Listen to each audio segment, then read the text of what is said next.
Go, Stephen. Hello, everyone, and welcome to another week of Let's Drone Out. You are joined this week by everyone's favourite, Curry Kitten. Hello. The ever-present, the spectacular Jack, aka Brighten Till I Fly. Meow. And myself, the dude with silly moustache, Stephen. Hello, everyone. Hello. So, what have we been up to this week? Well, you've bought a new camera, which is why we all changed our camera angles out of respect Jealousy. for the new high-definition Stephen. Yeah, Could it be per better? guidance from our Lord and Master, Andrew/Frank, I obtained a cheap second-hand Panasonic Lumix GH3 body off the eBays and spent quite a while messing around. I've not gone the usual route. I have a cam link, but the cam link is here, unused, because it's going into a Blackmagic mini recorder, which is a PCI Express card, which doesn't need to compress stuff so much. And then there's some magic with FFmpeg that makes it look like a webcam, and some extra magic that makes it not only look like a webcam, but one of the very select formats of webcam that Google Chrome chooses to pay attention to. So that was a miniature project this week, but I think the results are nice. And from this wonderful low angle, because it's stuck on a GorillaPod instead of mounted where I should have it, you can't see any of the crap in my room, which is amazing. You wouldn't know that there's like piles of half-built crap and graphics cards and PC power supplies, all just beautifully out of shot there. It's wonderful. I think it's quite an achievement, personally. Just You're doing well. nosing My the new camera angle up a bit. reveals more crap on the floor. Oh, yeah. I know Curry's That's pretty actually good. gone through the cleanliness phase that we must all tolerate, and now he's back into the how can I fix all this stuff phase. So what have you been up to there? Nothing. That's just clean up crap to get rid of, actually. That's really old stuff. I must just interrupt proceedings to get myself a quick drink. And this is mostly Ooh. to wind Jack up. This is my drink of choice. Can you just see that little thing there? Oh, You see that, no. Jack? No. So- on earth- Jack has eaten so many Kit Kats the wrong way. I thought the only thing I could do is try and wind him up by having the world's most exclusive beer. This is, of course, Giga Beer from Tesla. Wow. And I have to thank Caroline, actually, who's in the chat, who donated this for me. Curry, so for our audio gonna viewers, open is the Giga holding Beer. a box up containing 3 items that are not unreminiscent of the sort of awards they give out at marketing ceremonies each year, looking like some kind of obelisk. It does look like an obelisk. I'm going to taste it. This is Giga Beer, very exclusive. Let's have a taste. Why does it look like a dildo? Man, you must have a very accommodating posterior. Mate, all sorts been up mine. There's a slight saltiness to it, but I think what happens is Elon himself does a That's little not what you jizz in it.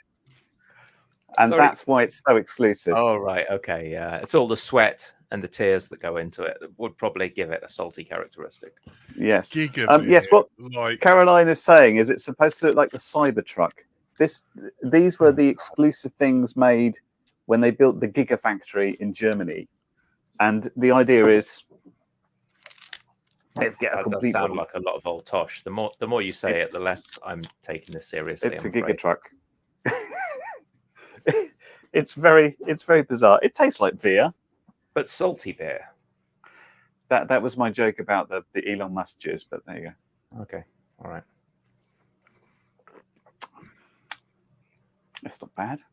Yeah. What is it? Is it a lager? It looks jet black, but I'm guessing it's not stout because it doesn't. The black bit doesn't move when you pour it. No, it is a lager. If we, it's quite light, really.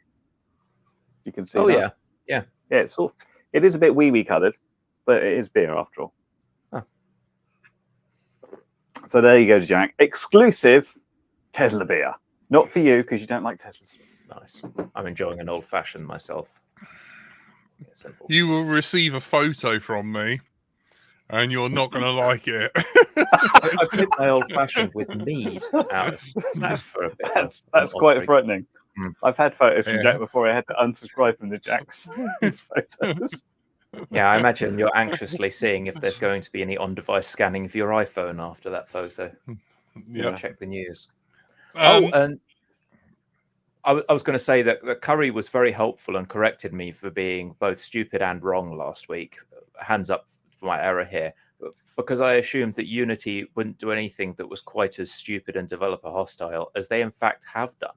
So do you want to walk us through this whole big mess that we have now uncovered? Yeah, and I don't blame you for where you were coming from, because you were taking the very sort of like, well, they wouldn't do that because that would be ridiculous.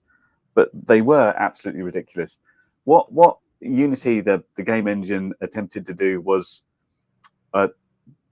change their EULA, remove their terms of service from their GitHub repository, and just say, oh, we're just going to charge everybody an install fee for, and there were limits to it. You had to have 200,000 installs and 200,000 in lifetime revenue, but that wasn't kind of the point. The point was, A, they just changed it on a whim. B, when it was asked, like, how are you going to measure installs? They said, well, we've got our own proprietary technology to do it, which is meaning that if people multiple install it or delete it and reinstall it, it counts as a charge. People pirating it counts as a charge. And the fact they were going to monitor it themselves sounded like they were going to install malware on your computer, essentially, to do it.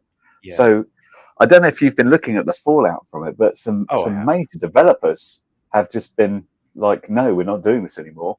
We don't care if you roll it back. We're out. We're changing game engines. Yeah, once you've lost developers' trust, like, they don't want to be kicked twice.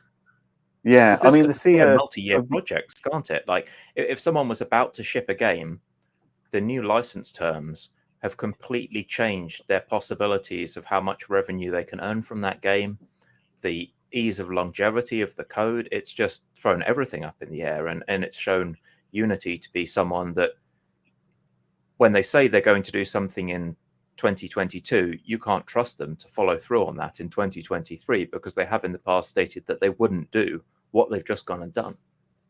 Exactly. So for people, even for people thinking, oh, they're going to roll it back, they're now like, well, what if they change their minds again?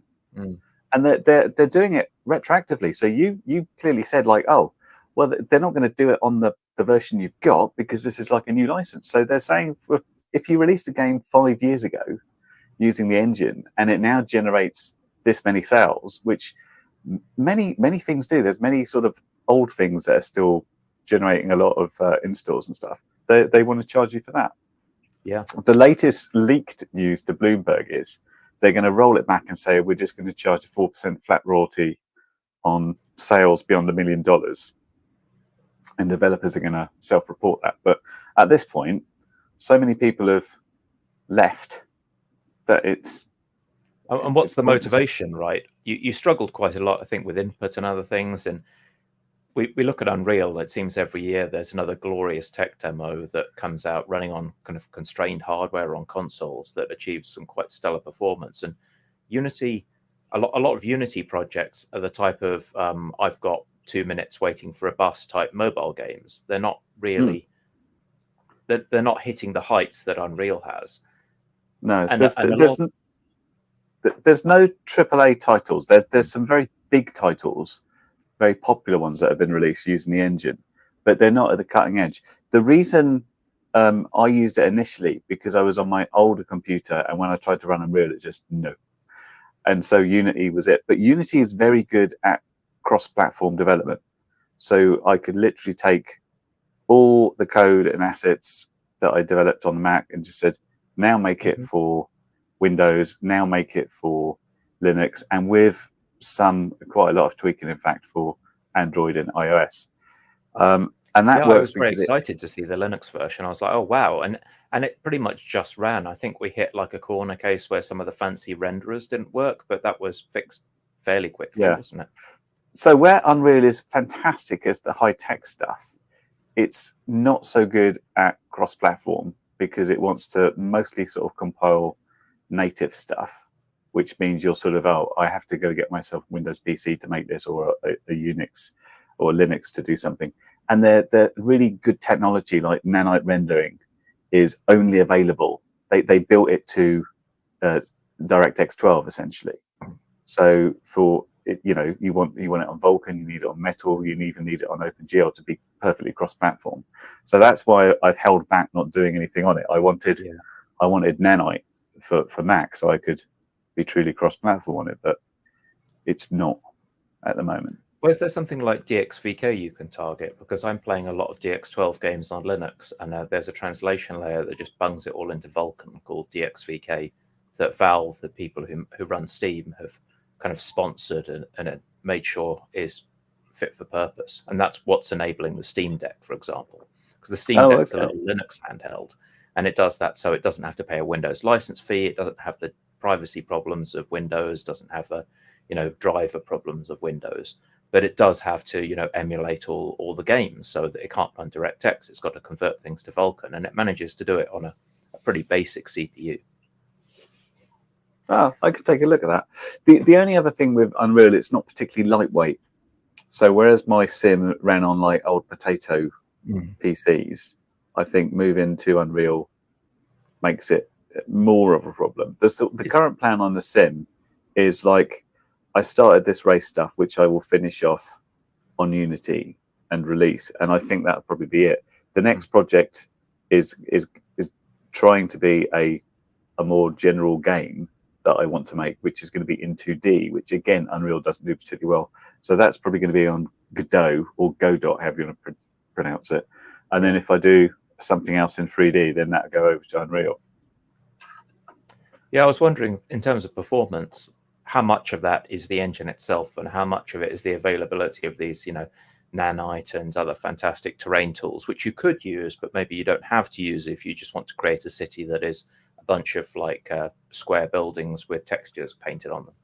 Oh, yeah. I mean, what the idea of Nanite, and for people that don't know, Nanite is an idea of rendering where the level of detail is automatically done. So if you have this amazing scene with millions of polygons, then it will say, okay, well, that rock only needs 4 polygons because it's that far out. Previously, you would have had to create multiple models to do that previously. So it allows me to be kind of lazy and just like stick high-res rocks on without really thinking about it. That's kind of the idea. Is what I've had to do in the current thing is go back, especially when I was like looking to convert to mobile, where we had memory constraints, is look at like how much texture memory we're taking up and change things around here and there, and it's changing bits and bobs around until it worked. Didn't you in fact have a procedural terrain generator at one point when you were testing things out, and some of those terrain generators were so resource intensive you had to just forego them and go for more basic options? Yeah, I tested out a whole bunch, and they put like, oh, let's put 1 billion blades of grass in your scene and have it wave around in the wind, and doesn't matter how far away you are, we're still going to draw them perfectly. And then you get about 4 frames a second. So yeah, a lot of stuff got chucked out because it wasn't fit for purpose. I used one of them, which was pretty good at creating a map, and then basically you just go in and take out all the bits that are sort of all singing or dancing that you don't want, and then change it to what you need. Back to the latest legal contract stuff. So they said they'd never change the terms, and then they changed them, and they deleted the old version so you couldn't haul them over the coals on it. But apparently there's a pass if developers, specifically those doing mobile, are happy to enable the telemetry service and send all of their user data to Unity, then they can get a free pass on the licensing. It feels like that they just can't find a big enough shovel for this hole. Yeah, this was apparently to try and compete against this. There's a service called AppLovin, which is a kind of mobile ads type thing, and they purchased something called Iron Source, which was their version of it. And so in order to try and put this AppLovin competitor out of business, they were then saying, use our services and we won't charge you anything.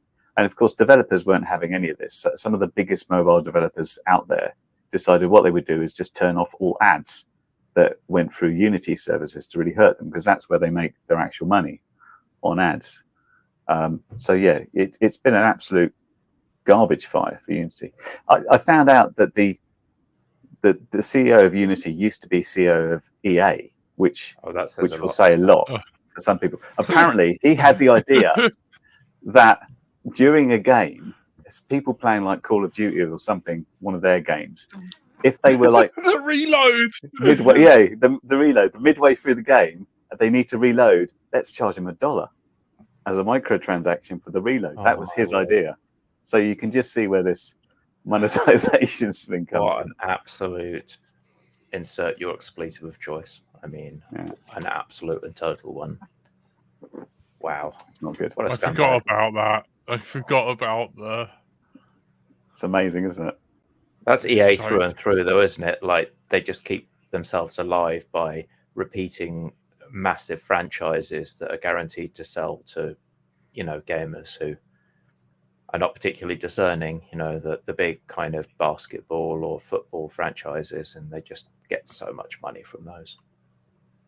They don't have to have ethics. Oh, well. Yeah, I mean, sorry, we're way off subject here. We will come back to it. But I'm very against when you release a game and all the content's there, but you hide of it.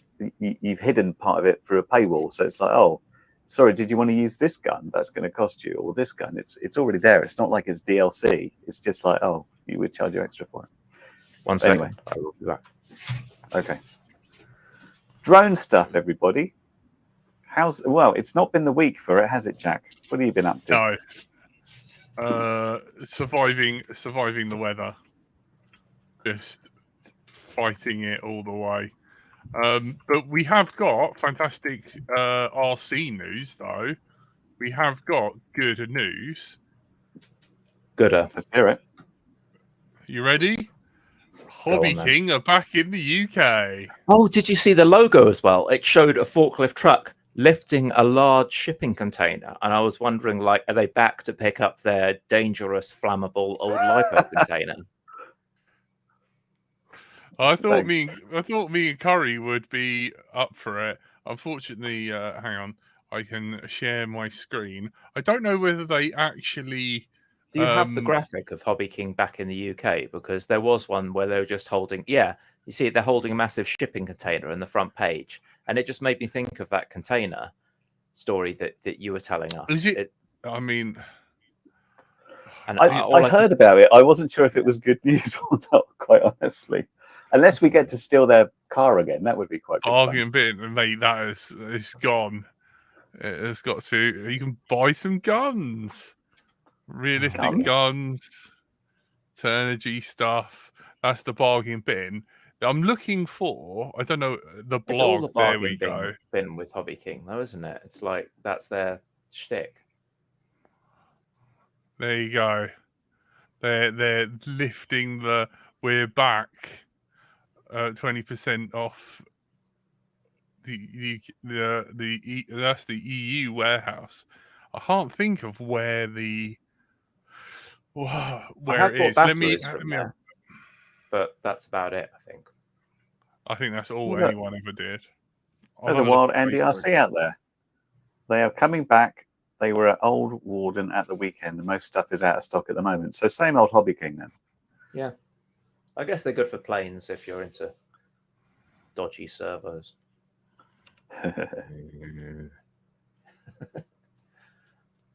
But yeah, they're useful for bits and pieces, really. Like Hobby King are the place you end up when you're looking for some obscure connector and you just need something that turns something into something else, and Hobby King will have it. But these days, a lot of sellers on eBay have kind of filled the space that Hobby King have left, I think. Yeah, I remember the last few orders I had, I'd like, I need a battery, and I'd get like 6 meters of this wire and that wire and a few connectors and bits and bobs, and that about did it.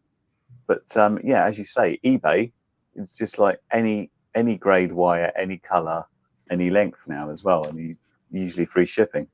There you go, Jack. That's the shipping container right there, isn't it?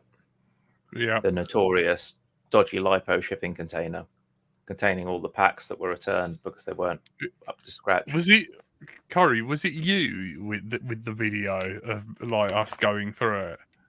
Yeah, I can't remember who recorded that video. What legend? I recorded, and then you literally said you can't show this, and then they left, so we're okay. We could show it, yeah. But now they're back.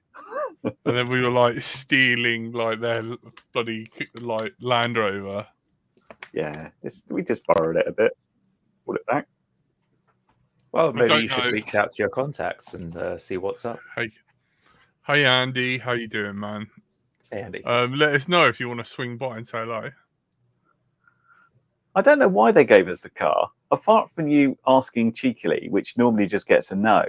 It's just because the fact we managed to go in and talk to that new CEO, and then we came out and said, "Can we drive the car?" And they were like, "Yeah, I guess so. It's just come out You from the were the ones CEO. Maybe talking to that's the CEO, okay." right? You must be trustworthy. Yeah, we're super important. Weird. I think I done really good in regards to that, and I think you done an awesome driving job, Curry. Thank you. Oh, I didn't crash it. That was the main thing. That would have been embarrassing. We'd have had to just drive off. Yeah, didn't break the vehicle, which could have easily have happened. Yeah, bear in mind we were hanging out the windows at one point. Well, girls want to have fun. Speaking of fun and such, has anyone actually done any flying? I mean, we're in the middle of some torrential rain and flashes of thunder over here, so I haven't. I did some flying, but it was indoors. I was testing out the HD0 goggles, and so I was flying an HD0 quad and an analog quad, and getting head tracking working and testing it out with OpenHD. Lots of things. Cool. I saw the little Whoop did really well, kind of going down that little alley on the side of your house where you normally have everything fail and go to static. Yeah, it did okay. I think HD0's got its place, and it's not for looking pretty, but it is very noticeable that it felt almost exactly like flying analog, but with a nicer picture. And I thought the breakup would be really annoying, but when you concentrate when you're flying on one bit, and the sort of peripheral breakups going on behind you doesn't really matter. But when you watch it on YouTube, you think, well, this is awful. I found that the sheer brightness of the breakup, because the screens are quite good, and it just really like almost eye-wateringly bright breakup, which caught me by surprise a bit. It seems a lot brighter than the type of static I'd normally get on analog. But yeah, it's not a terrible system. I did see that they've dropped I think it was a £90 or £95 VTX, which is a bit on the heavy side, but there's some cheaper stuff out there as well, isn't there? I think so, because I noticed that the that little quad I got, I think it retails at about 190, which I suppose for an HD, that's good. Whoop is not bad at all. Compare it to like Walksnail or something, it's certainly cheaper. But so it's interesting. As I said in the review, there isn't one goggle that does it all, is there? There's like a goggle that I felt that the HD0s did a lot, and I really liked the little wheel, and I thought the UI so much better than the joystick on the Walksnail. So much better than Walksnail. I can't tell whether I'm going left, right, or up and down. I'm constantly having a problem there. I'm constantly like having to take the thing off and be like, right, which direction is left and which is right, because I just can't keep it straight. It's a real problem. But Walksnail, for some reason, they said, "Oh no, you don't." They're trying to move everybody off analog, but they didn't think, "Oh, we should maybe have an expansion port to put analog on, or HDMI in, or something like that." Which is where HD0 really comes in for their pure versatility. We had that silliness of, you can either have HDMI out or HDMI in, but you can't have both, which is clearly BS, because the HD0 goggles are right there with two HDMI sockets, one in, one out. So, what gives? They can't do both at the same time, though. They can do. But that means the goggles do nothing, just passing a signal through, isn't it? Yes, I mean that was only of relevance if you wanted to take something externally, watch it, and have it on an external screen. And the other thing, buy an HDMI matrix switch if you're going to do that. Well, the other thing they can't do is record from HDMI to their DVR, which I found a bit of a shame, but never mind. But yeah, nice goggles. I saw you mention that they really pinched your nose. For me, I got them relatively comfy. I find both Walksnail and HD0 are quite heavy, and I had to have the strap quite tight, else it sort of wants to go forward. I can imagine with HD0 plus the Walksnail VRX, you might have to start putting some sort of counterbalance on your head. The set I had an odd faceplate, because there was like the main goggle bit, and then there was a foam bit, and then there was another like sharp bit that was kind of like a flat panel, the edge of which was on the sides and bridge of my nose. Oh, right. It felt like maybe they put an alternate faceplate on that just wasn't Steve shaped. It was someone else's shaped. Oh, maybe. Not Because sure. I did Didn't get they two in the release box. a wider one? Yeah, I had two in the Faceplate. box. So what I did, I put the phone round and held it to my face. And on the bigger one, I sort of get my finger in. So I used the smaller one that was on there to measure out. But that was quite comfy. But like you said, maybe they've changed it since you got yours. I have got a big nose or flat Me cheeks too. or whichever. Yeah. I didn't think I thought I had a beautiful, cute nose until we went to some cartoonist to do here's a caricature, no. and he said to me, "You've got the perfect nose for me." I was like, "What's that mean?" It's like, then I saw the caricature go. I was like, I had to ask my wife, "Do I have a big nose?" And she said, "Yeah, didn't you know?" No, didn't know. I can't see it from here. Oh, That's not. poor Okay. Curry. Differently big. Never mind. Differently big nosed. Speaking of silly HD systems, hello Superfly. I built your frame at last. Superfly sync mode with accoutrement, including an unusually installed skid that wouldn't actually go under the arm, so it's over the arm. I might find a slightly longer antenna and put it where it's supposed to go soon. But this has got the O3 and a dazzling amount of TPU, as our video viewers will be able to see. And also the dodgy Meps King motors, Failsafe had a set that he wasn't wanting to use, so I popped them on there. But a GPS mount on the nose, and it's rocking. They plastic? The motors? No, they're metal. They're just powder coated. Okay. And it's got an O3 in there. So it's got the full fat O3 in there. And a 30 by 30. My first 30 by 30 build, I think, this one. So easy. Like, I didn't need to. I used the big tip, the one I did for XT60s. I just did the whole thing with the big tip on. That was a doddle. But yeah, room that for means activities. Huh? Room for activities. Yeah, room for all sorts. Like fitting the compass in wasn't a struggle. It normally is a struggle. And that meant that the super light, tiny, whatever it is, shaved down decased O3 went into this little guy, which has the teeny weeny flywheel one. I did get in touch and tell the guy, have you got a camera mount for this? Because it turns out the flywheel camera mount, which is like a kind of claw mount that goes round from the back and just bolts onto the reverse of the lens instead of having a fully enclosed thing. It's like a skeleton that just grabs each corner of the lens. Isn't the normal DJI size. The normal DJI size is a 20mm, and this one is actually 18mm. It's a 1mm narrower than the normal 19mm mount, so it's way too loose in the O3 mount. So I thought I'll ask the guy, see if he's got another mount, and then I ended up just printing the normal mount out at 90% and sort of wrestled it onto the frame, and then it was the right size O3. So I cheated a bit there, but now it's totally under 250 with a quite lovely F745 all-in-one from Flywoo.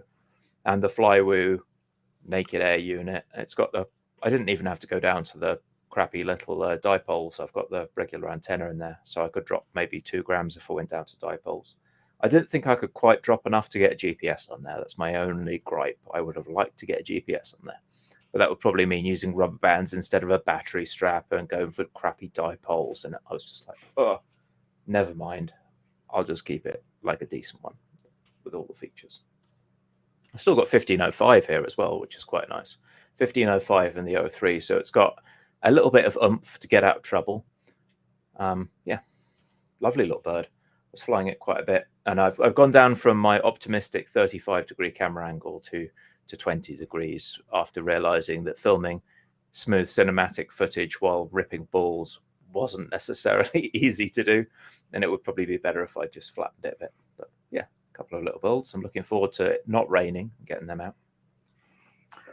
I think early next week we got a couple of days of maybe not rain. Maybe not rain. Welcome to the UK. We're hoping for maybe not rain.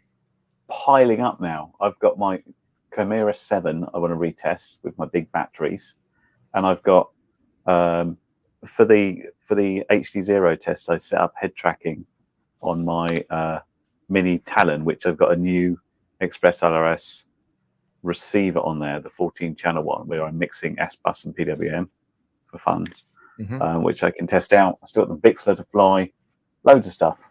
But yeah, the weather is not being very cooperative at all, is it? It's been pretty awful. I got an offer to go fly from Tom, and I was busy doing other stuff, and I was like, I can't. And then the next day I was free, and then kind of was dying a bit from that.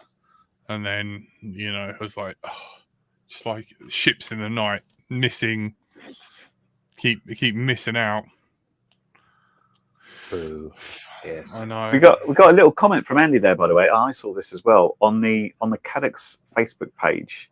It looks like they're talking about a new walk snail goggle, which may have analog possibility to it. It's a bit weird because all you can see is a silhouette, so it's a little hard to tell what's going on.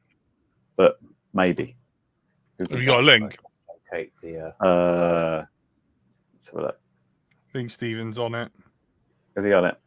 Oh, I saw it earlier today. I'm just trying to remember where on earth I saw it. Ah, there we are. I saw it on Facebook. It doesn't give much away from the picture, though, I have to say. It's like, this is what it looks like in the dark. So just imagine it just behind Jack there, and that's quite a good impression. Yeah, it's like these new car teasers where it's just smoke and darkness. Let's see if I can get the right window up on the full screen. There we are. Boopity boop boop boop. Here we are. Yeah, I mean, I've tried to maximize it so you can see what's going on. Of course, you can't. But there's a hint of a diopter adjustment at the bottom, and I would say going from my own walk snail. Just which Twitter know they've got that background. I mean, it's the typical. It actually looks like the X terminal window thing for like X Windows on Unix. I would say, given the height top to bottom on the current goggles, they look like they're maybe going towards a box goggle, something that's a bit thicker from top to bottom, because the knobs at the bottom where you've got the IPD adjustment are visible over the bottom white bits of the X. They look quite far away from the top edge of that image.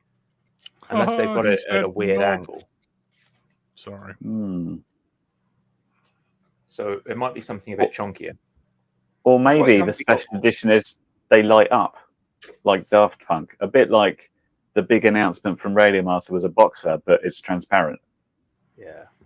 Maybe it's not as much as you think. I was enjoying that new boxer. That was quite nice. But I'm interested to see what Walk Snail will do. They've been talking about messing around with the bit rates and things. I'm just not sure whether that they're staffed with radio engineers who can actually yield any additional performance out of the system themselves at this point. So it might be good in terms of ergonomics, but I don't think we should expect to see 1080p 60 or anything like that. I think 1080p 100 is. I don't think that's going to happen. It would be, and I think you mentioned it last week. It would be nice if they had some of the functionality at least available and open source that. I can understand them, not wanting to reveal everything about it, but it's like, okay, well, there's a lot of pretty clever people out there that might be able to eke out some more performance. Oh, totally. That you might not do. Yeah, the people who are looking at how the video stream is structured and whether there's optimizations that could be done at the MPEG level, whether there's optimizations that could be done at the radio level. If they would open it up, then I think they've got a lot of help. But even HD0, who have, in quotes, open sourced their offering, have really open sourced only the user interface portions. Like there's some user accessible portions, but the guts of it aren't. So yeah, the goggle firmware or the UI part of the goggle firmware is available to mess with on GitHub, which is possibly the reason that I did open like a support thing when I was having problems head tracking which turned out to be, oh, your PPM stream is inverted. I didn't know that. And the response I got from HT0 is, oh, we didn't write that bit. Try asking on Discord. Which surprised me a bit. I thought, well, that's interesting, because they don't know their own stuff, or what? Well, the risk here is that when a team of keen developers gets hold of something and starts writing, that the features come in thick and fast, and it's kind of difficult to keep track of what someone else has added to your software if you didn't write it yourself. And especially with something like head trackers that 90% of people are not going to use, it's pretty difficult to know what's going on. Yeah. How did you find the head tracker, by the way? You've kind of dropped a hint there that you might be doing head tracking with the HD0. Well, it's as you know, it's built in there, and I thought, oh, I'll just plug in a cable and try it out. And I made a cock up on my radio initially, because I'd watched in a video previously, someone talked about using, if you use a TR1 as the mix source, then you wouldn't actually have to enable the trainer, which turned out not to be the case. So I was trying to do that, and it wasn't working because I hadn't enabled the trainer. So then I put the head tracker on a PPM displayer, this little UIUAV, and it was like all the channels were going like crazy, and I was like, that's weird. And I plugged it into radio, and that worked absolutely fine. So that's when I wrote to him and said, what's going on? Is this weird? Is this bad? It's only when I put it on my little, I got this little oscilloscope, like $20 one, and I could see that on the radio, the PPM stream, you know, you've got like the signal and then the gaps, and the signal's high and the gap's low. And when I put it on the head tracker, it was the fact that the signal was low and then the gaps was high. So it was an inverted signal. And the little UIUAV thing couldn't work it out. But once I put it on the radio and put the trainer on, it could work it out fine. But it completely threw me off trying to diagnose it. The trainer function does understand it being inverted. Yeah, the trainer function does. But because I was I went down this route, and it's like, well, this PPM displayer said it's gone crazy. Obviously, that one couldn't. So it was throwing a right wobbly, and I was like, oh, it must be crap, but it was fine. But apparently, I just did it on a wired thing, but people have been using wireless. That's one of the sort of community developed ones. I know it's got an ESP32 in there. Yeah, so exactly. So they're using that in conjunction with the backpack on the radio in order to control head tracking that way. So with an ELRS backpack, so not even. So it's within ELRS from, I think it's 3.3. I'm going to say. That's really I'll test that next. I'm going to do it wired first, see how it goes, and then I'll start playing around with the wireless. So you like tromboning the head tracking data from the ELRS module into the radio and then remapping it to channel and sending it back to the ELRS module? Or how does that work? Yeah, because essentially that's how it would happen. When you've got your cable, it's just, here are some channels, and then you say, okay, this particular channel is mapped to like TR1. So that means it's the first of the PPM stream comes in, and you say, that is my source for channel 7.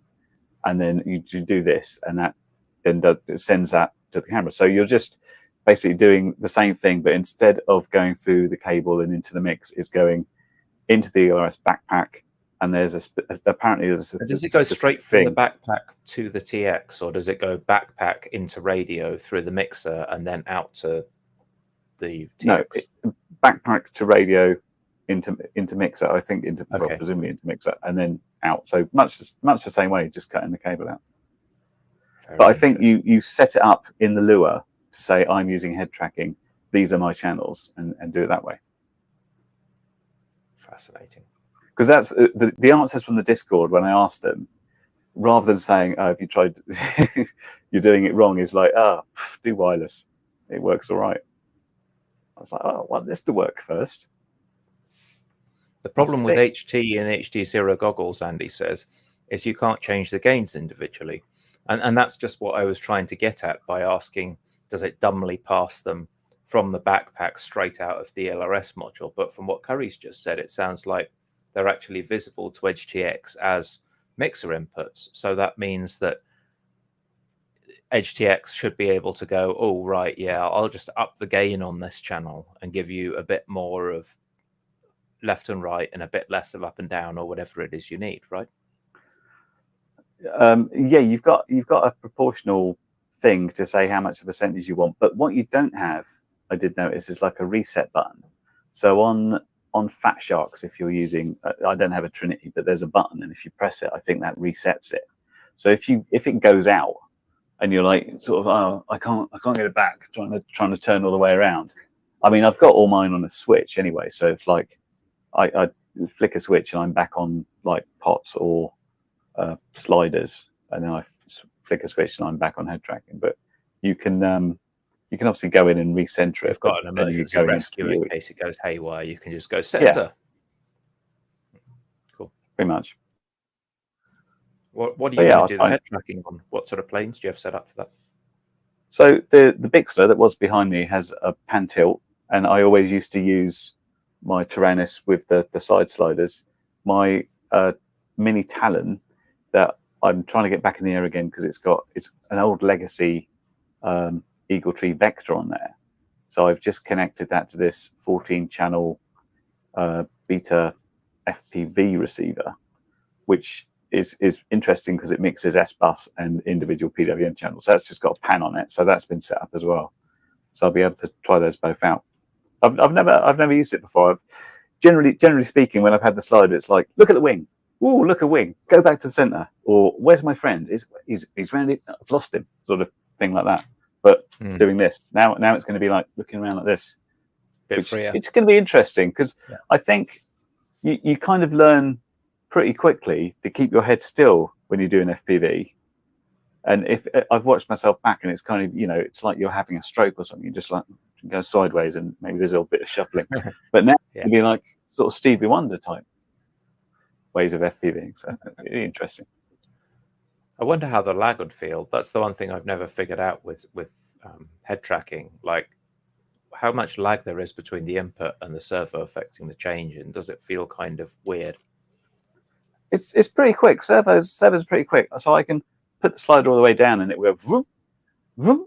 So it's kind of like with planes, you're not flying them a couple of inches like above the ground. So normally you're a couple of 100 feet up. So it's not critical. But generally speaking, it's not too bad. But then again, you haven't got that sort of precise control. Don't forget again that you're not looking at really tiny targets either, are you? You're looking at a rough direction. You're not trying to like look at something and open a door or like you would in VR.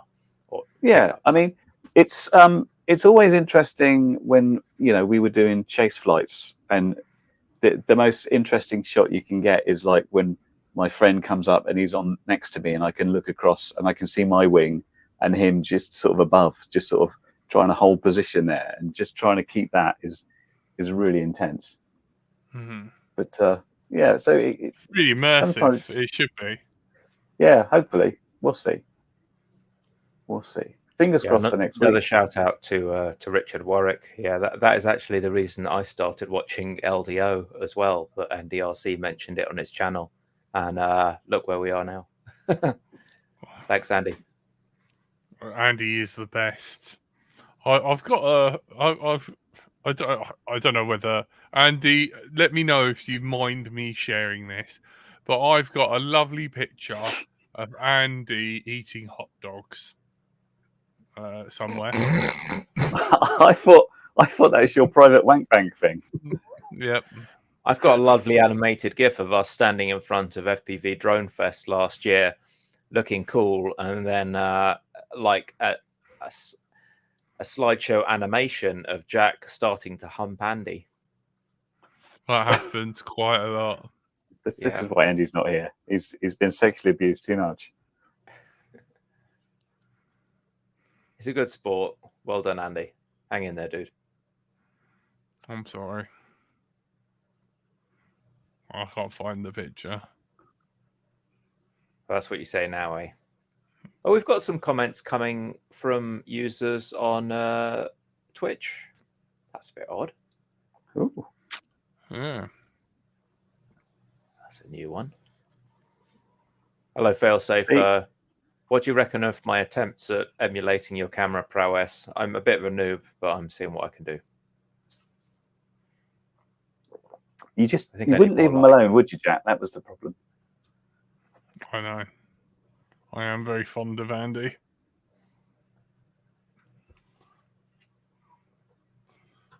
Funny enough, I have got the photo of me humping Andy. There's quite a lot of photos of me humping Andy. I mean, I've got the animated GIF if I can dig it out, if that's cool. If you or someone you know has been humped by Jack, help is at hand. Call this number. Don't be afraid. You're not alone. Yeah. A hump line, maybe. Hump line.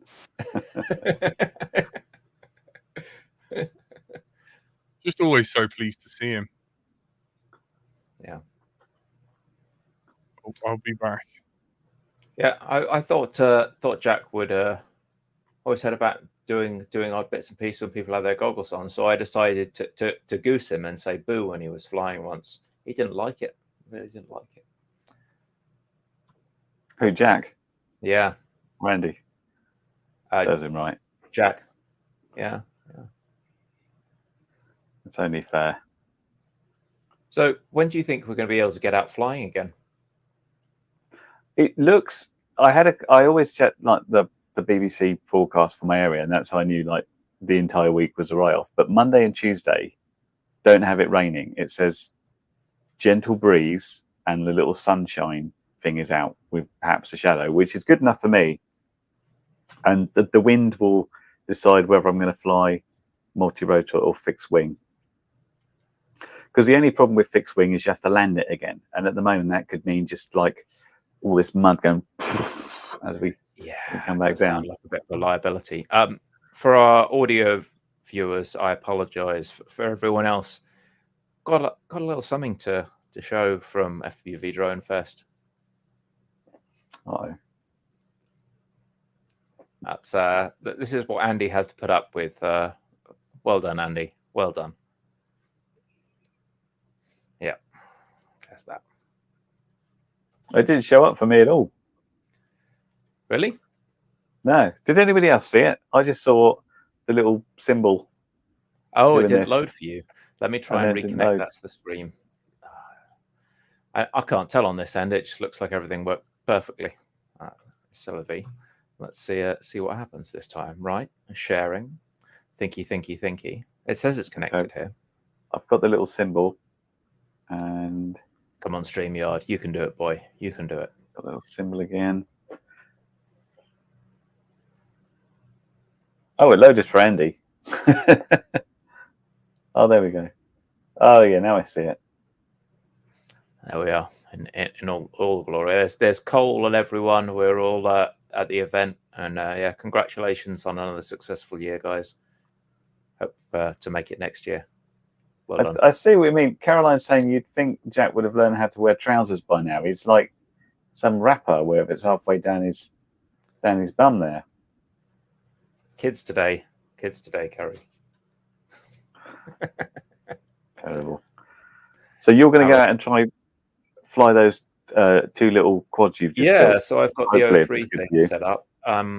Also for people who might be flying the latest beta flight version, because I think we're about to hit RC with version 4.5, which introduces, if you're on Walk Snail, colored fonts, which is pretty cool. Ooh.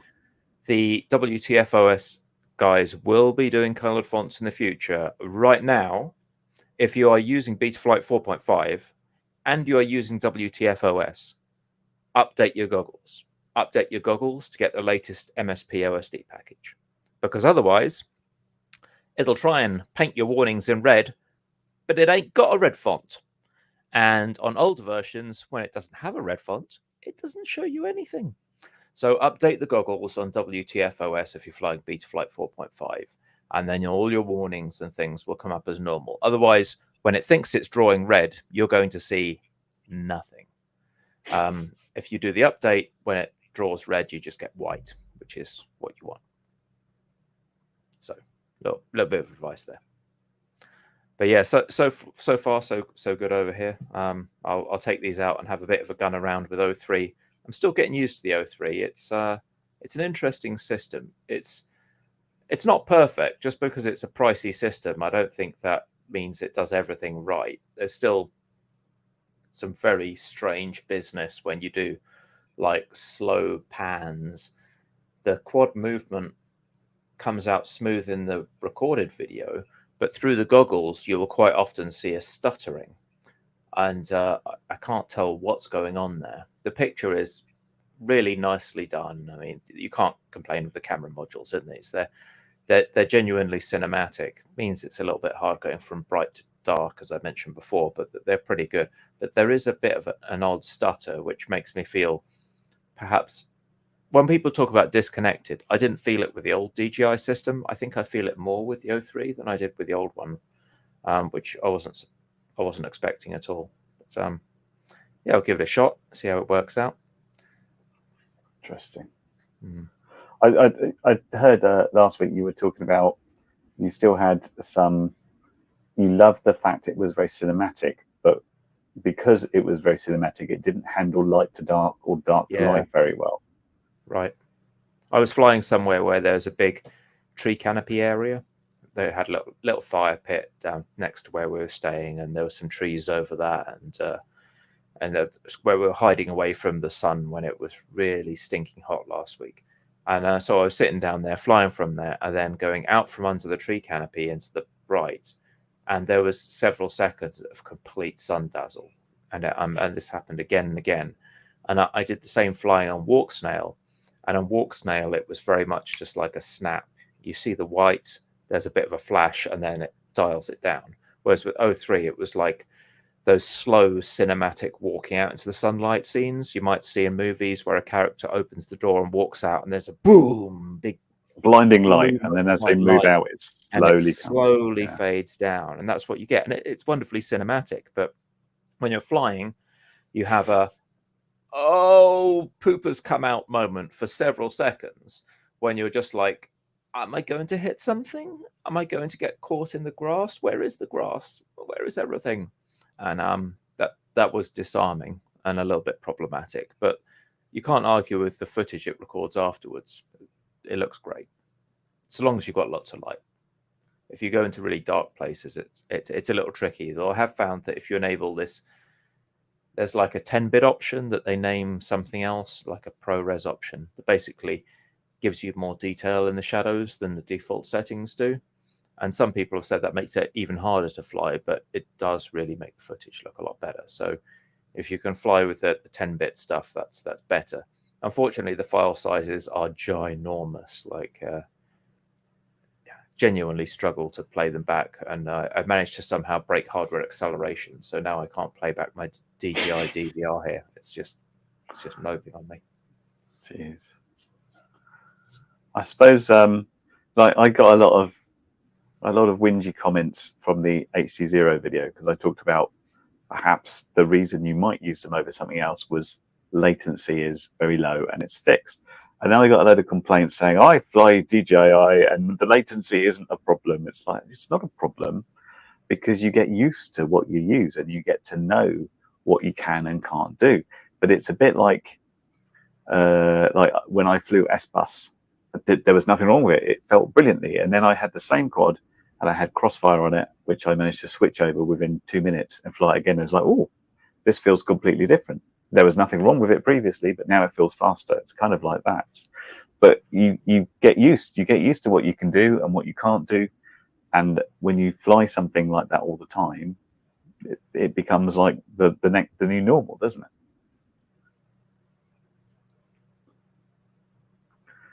Jack's come back. Yeah, you definitely get used to these things. And I still fly analog. I've got, a bunch of whoops. I've dismantled the only HD0 quad I had because I wasn't really enjoying that, but I've got a lot of analog and I do fly them, when the park's bustling and I just want to go and fly a couple of light little 2S packs for a few minutes just to chill out, go and fly those around a smaller area where I can kind of have space around people a bit more easily than I can if I'm flying like a 3 or 3.5 inch. I don't tend to notice a big difference between analog and digital, but I guess with analog, I'm often flying like a Ratel, which I think is quite a slow analog camera anyway, so that might play into it. Yeah, I don't particularly think there's a problem with latency in digital. I think it's more of a problem when the latency changes, which is when you notice it. But you're generally at the edge what you can do when that sort of thing kicks in, aren't you? Yeah, it's the variation, especially when you do those moves like you're holding the quad mostly level. I guess you really only see this with quads because you can hold a couple of axes level and just pan another axis. And then you're like, wow, this isn't quite right. And you might see it sometimes in like low frame rate movies on a really big screen where you get this perceptible frame judder. But with movies, it's often, well, it is because they have a well-regulated clock that it's a constant judder. Whereas with DJI, you're smooth and it goes chicka chicka chicka and then smooth, and it is a bit of a did I really see that? What happened there? Yeah, it throws you off a wee bit, unfortunately. Yeah, I can imagine. You can learn to deal with it. True fact. I've heard it's better if you go from auto to a fixed channel. But as Gavin Lee found when we were in Croatia, if you're on a fixed channel with O3 and someone else fires up on that channel, you get blown out just like if you're on analog, because they've redesigned the way that channel migration occurs with O3. Like the old DJI system, you'd say, oh, I'm going on channel 2. And someone would like fire up analog and it would kind of just more or less blow out the analog pilot and you'd carry on. Whereas with O3, if someone fires up on your channel, it's got a much higher likelihood of just freezing the image. And I had it completely freeze on me when I was about 70 meters away. And luckily I was like all of 4 foot off the ground. So I just disarmed and went down and then went to find out where it was. But yeah, it's not a perfect system. But we do hear that DJI is probably bringing out a successor for their kind of prosumer drone series soon. So maybe that finds its way into FPV. Maybe it doesn't. We'll have to wait and see. Well, they're always bringing out something new, aren't they? Yeah. Well, on GoPro, we've released something new, but I think we've all seen that they've really just changed the name on it. It's not the same. It's not different to previous years. Yeah, I think we had the discussion about that one when you were off. About like one of the problems is they've slightly increased what it can do, but I think they've kept the same processor in there, which was already running far too hot as it was. So now it's just gonna boil in the bag. Yeah, it's not great. And when I was in Croatia, a few people had the Insta360, and I think they wanted to like them because they've got good optics, they've got a great sensor, but they just weren't doing things right for some reason. People just found it hard to put on the quad or hard to get into their workflow. And for whatever reason, GoPro are in that niche where they know their market well enough that everyone has already learned the problems with GoPros. They don't need to go and do any workarounds or hacks to get them running. It's a known quantity, whereas Insta360, I feel, never made it to that known quantity. They're always surprising their customers by not behaving the way that people expect them to, like GoPro do. Yeah, I'm still deciding whether to get an Insta360 X3 for my next holiday in January,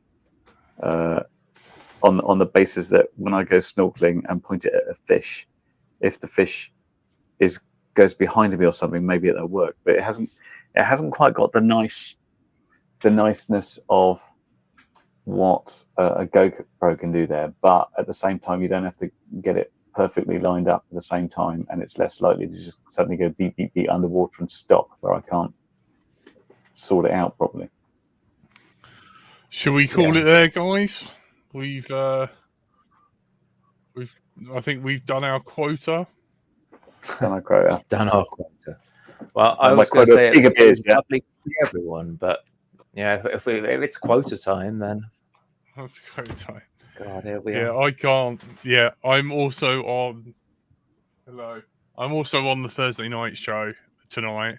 So if you like 80s music and me with my time traveling sex robot, come over and join us on the ThursdayNightShow.com.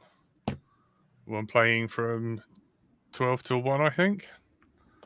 So I'm always glad for the company and always pleased to hear some LDO people in there. So I've got to set up for that. Is that your time traveling sex robot in the background? Yep. Wave protocol. Wave. Yep. There you go. Have a good show, Jack. Right, thank you to our Patreons. Thank you to everyone who's watching. If you haven't subscribed, go do it now. Like and subscribe. Oh, feels so dirty saying it. Makes Jack's knuckles tingle. All right. Thank you, everyone. Tonight you have been joined by everyone's favourite curry kitten. Goodbye. The ever-present Jack. Meow, meow, meow. Good luck on the Thursday night show, Jack. And myself, Thank Stephen. you. Have a great week and catch you next time. Bye. Peace, guys. Bye. Bye, bye, bye, bye, bye, bye, bye, Link in the chat. Am I clicking end stream? Bye, bye, bye, bye. Yeah.